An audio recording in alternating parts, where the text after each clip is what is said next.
Təqdim olunan 2026-cı ilin büdcə paketi islahat kimi təqdim edilir. Amma tərəfimizdən edilən dərin təhlil göstərir ki, bu islahat kiçik sahibkarın çiyninə əlavə yük kimi yüklənə bilər. Xüsusilə fərdi sahibkarlar üçün təklif edilən yeni sosial sığorta mexanizmi iqtisadiyyatın ən həssas təbəqəsini, kiçik dövriyyəli biznesi zərbə altına salır. Aydın görünür ki, yeni model kiçik dövriyyəli sahibkar üçün maliyyə yükünü artıracaq.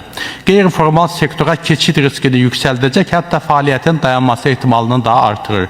Bu düzəlişlər vətəndaşın gündəlik dolanışığına da təhlükə yata bilər. Muzlu işçilərə gəlincə, burada da eyni yanlış yanaşmanın davam etdiyini görürük. Əmək haqqı artmadan vergi yükü artırılır və bu da cəmi 3% artım kimi təqdim edilir.